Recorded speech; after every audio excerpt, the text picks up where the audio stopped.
ओम शांति। हम सब आज 8 जनवरी 2024 की ईश्वरीय महावाक्य सुनते हैं। आज बाबा मीठी लाइन में कहते हैं कि बाप की याद में रह सदा हर्षित रहो।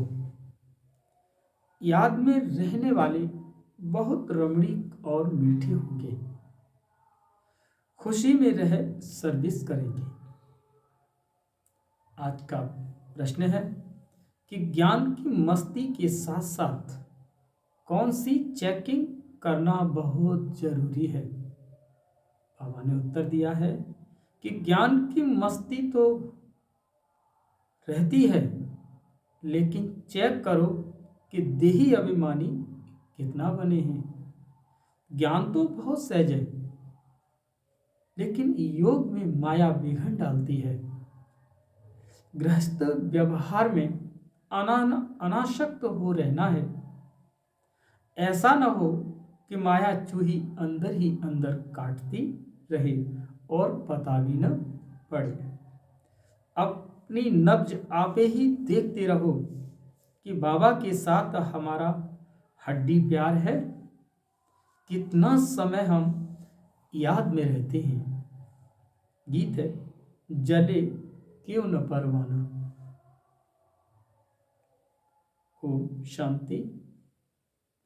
मीठे मीठे बच्चों ने गीत की लाइन सुनी, जबकि बाप इतना जलवा दिखाते हैं कि तुम इतने हसीन बन जाते हो, तो क्यों न ऐसे बाप का बन जाना चाहिए जो बाप श्याम से सुंदर बनाते हैं।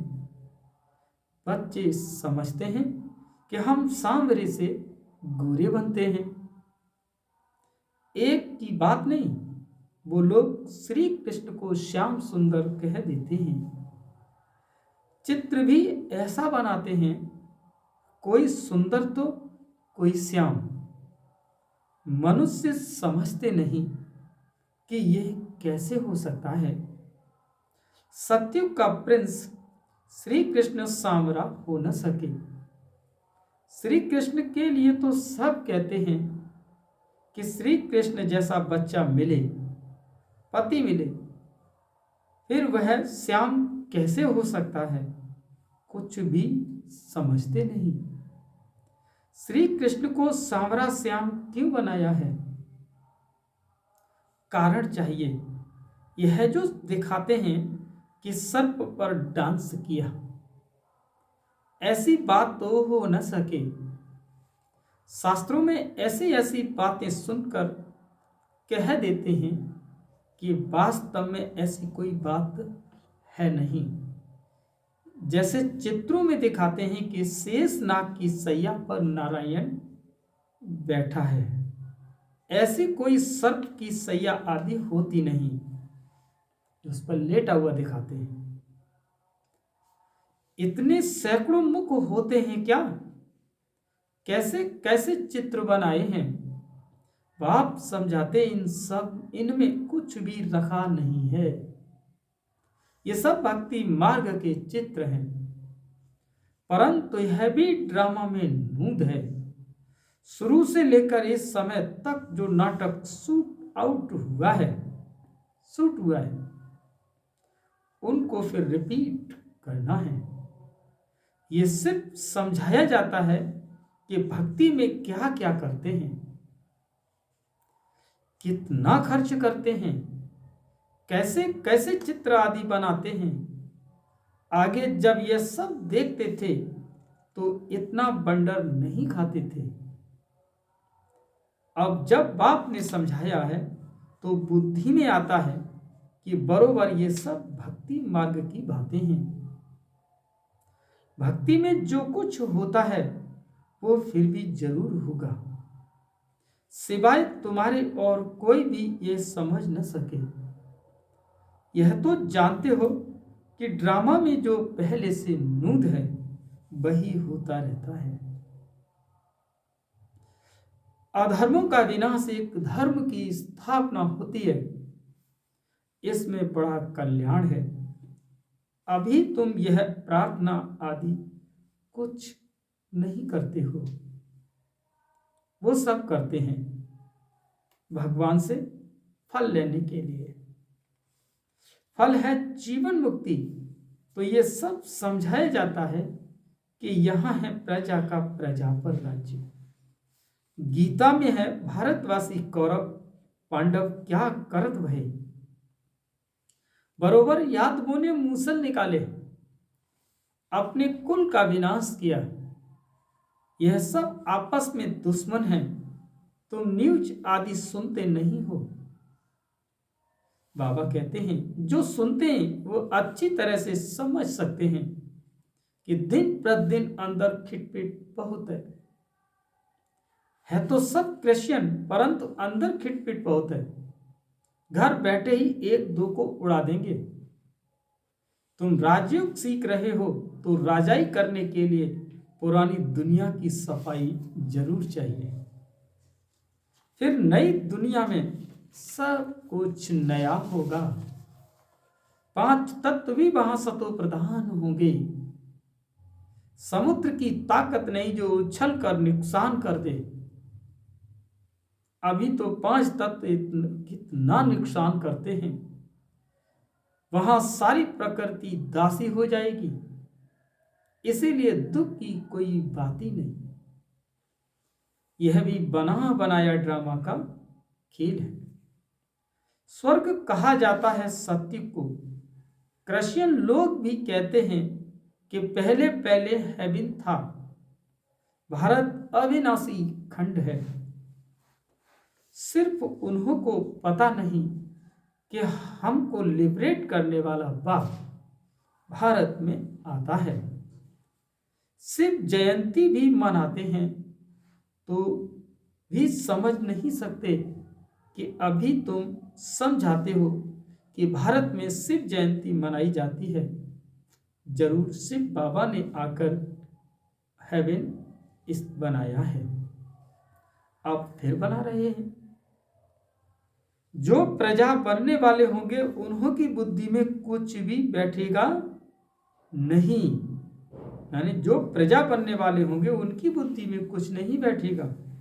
जो राजधानी वाले होंगे वो समझेंगे कि बरोबर हम शिव बाबा के बच्चे हैं। प्रजापिता ब्रह्मा भी है। लिबरेटर ज्ञान का सागर खुद बाबा है। ब्रह्मा को नहीं कहेंगे, ब्रह्मा भी उनसे लिबरेट होता है। लिबरेटर सबको एक बाप ही करते हैं क्योंकि सब तमो प्रधान हैं। ऐसे अंदर में विचार सागर मंथन चलना चाहिए।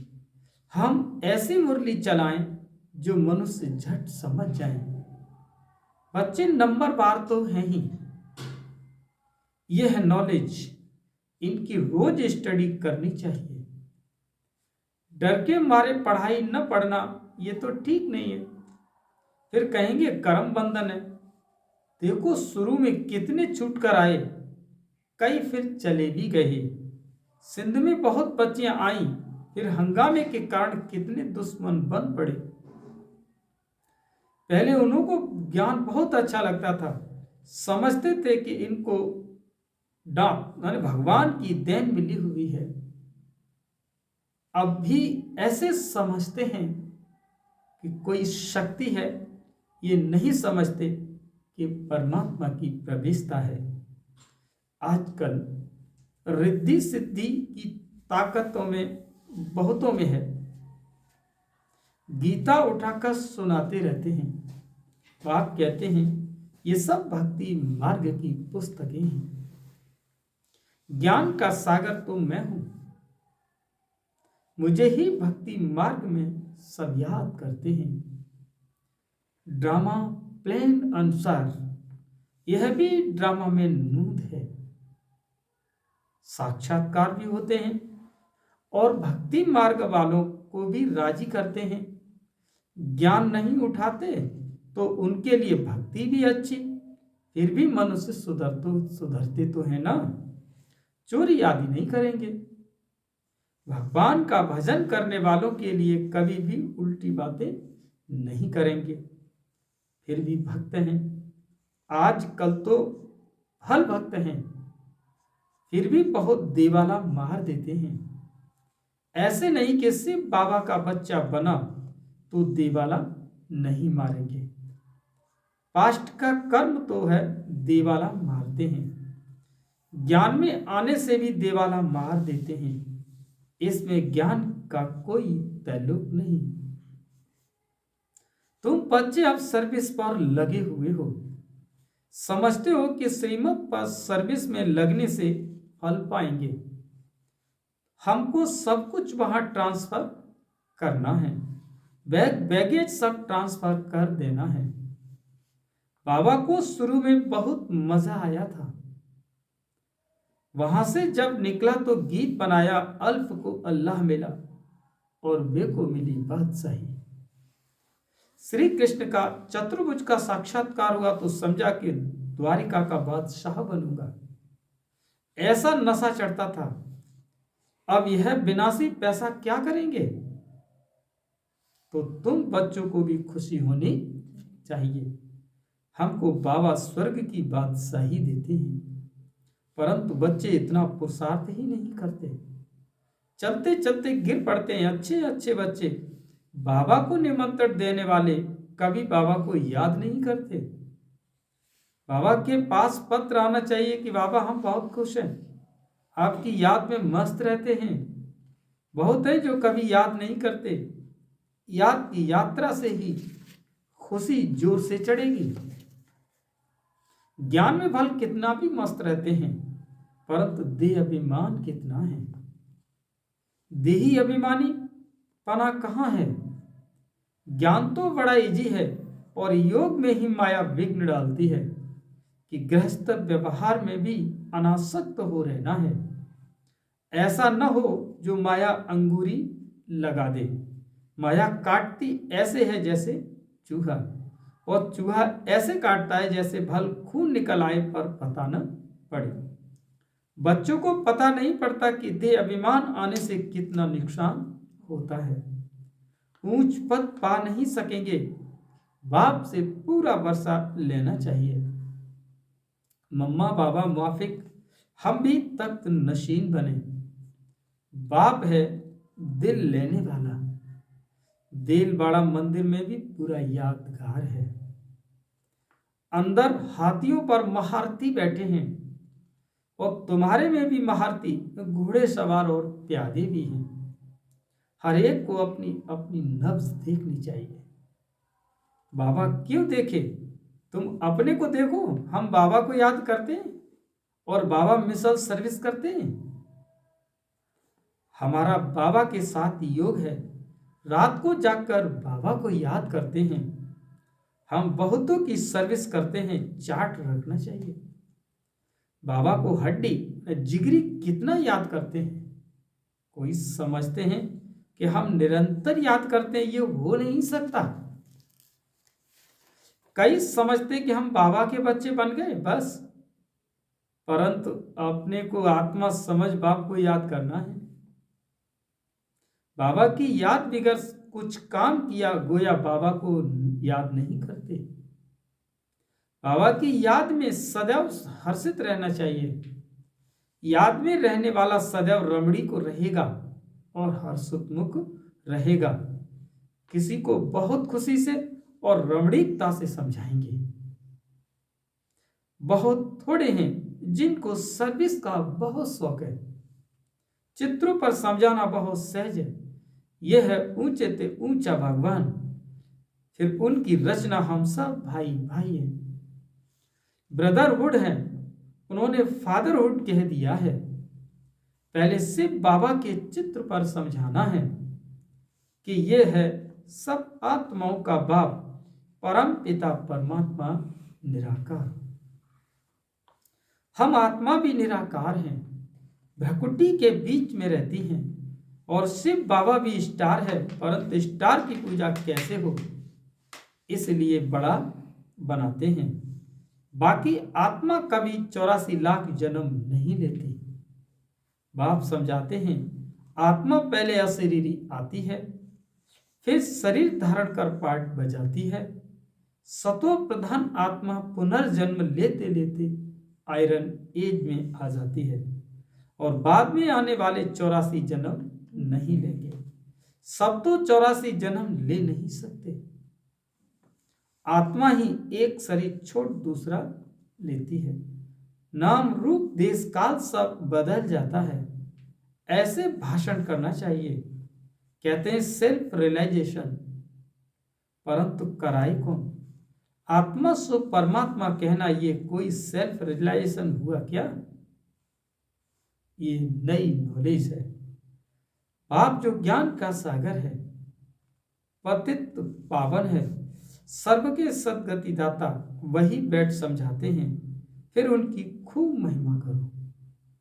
उनकी महिमा सुनी, आत्मा का परिचय बताया, अब परमात्मा को भी बताते हैं।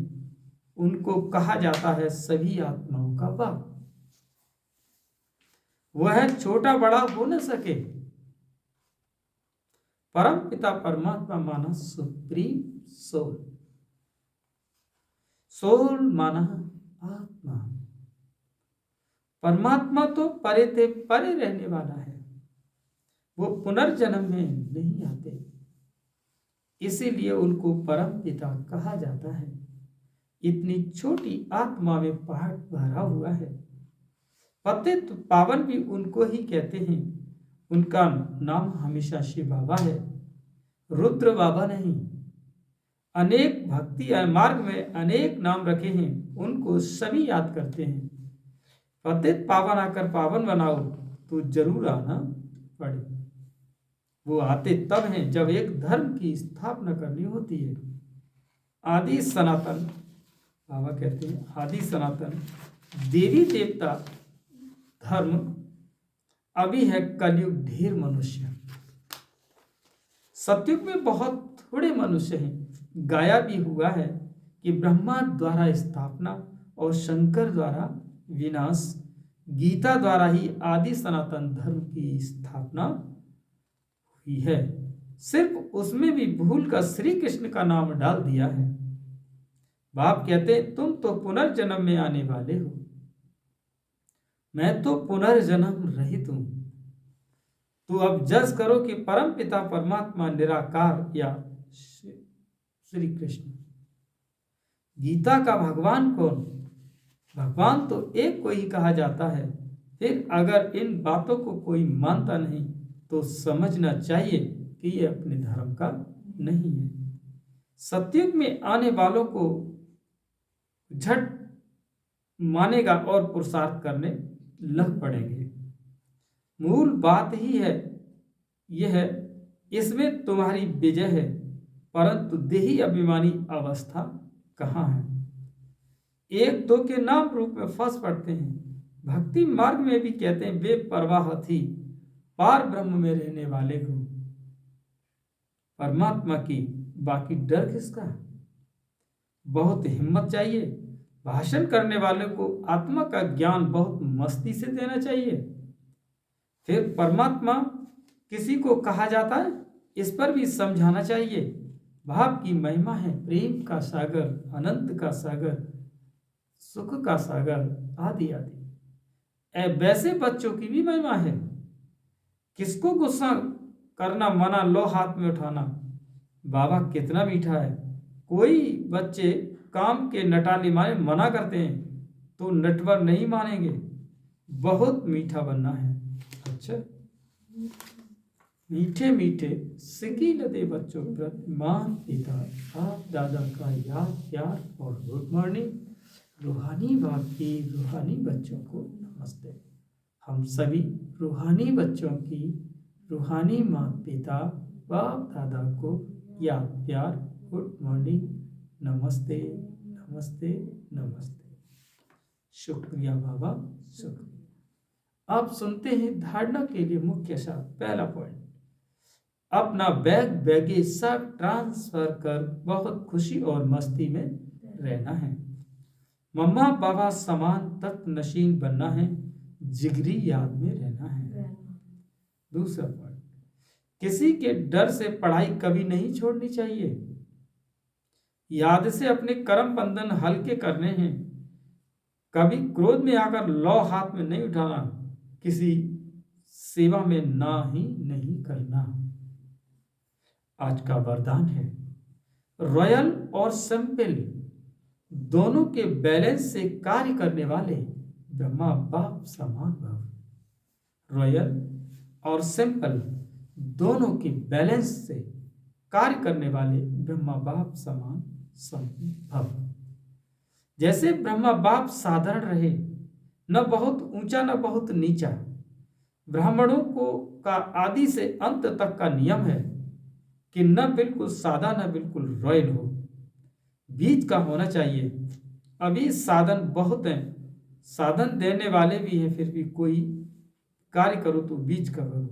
ऐसे कोई न कहे कि यहाँ तो राजाई ठाठ हो गया है। बाबा कहते जितना जितना सिंपल उतना लव। बाबा कहते उतना रॉयल और लव दोनों का बैलेंस चाहिए। स्लोगन है, दूसरों को देखने के बजाय स्वयं को देखो और याद रखो कि जो कर्म हम करेंगे वो हमें देख और करेंगे। ये था स्लोगन। आज बाबा के 8वें दिन अव्यक्त इशारा क्या दिया है कि अव्यक्त साइलेंस द्वारा डबल लाइट फरिश्ता स्थिति का अनुभव करो।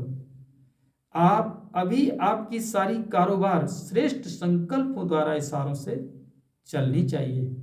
ऐसे लाइट रूप में रहो जो व्यर्थ संकल्प व्यर्थ समय समाप्त हो जाए। वही संकल्प उठे जो होना है और जिसको करना है। उनकी बुद्धि में भी वही संकल्प उठे, यही करना है। तब तक ये साकार वतन सूक्ष्म वतन बनेगा। अच्छा, ओम शांति। ये थे बाबा के महावाक्य।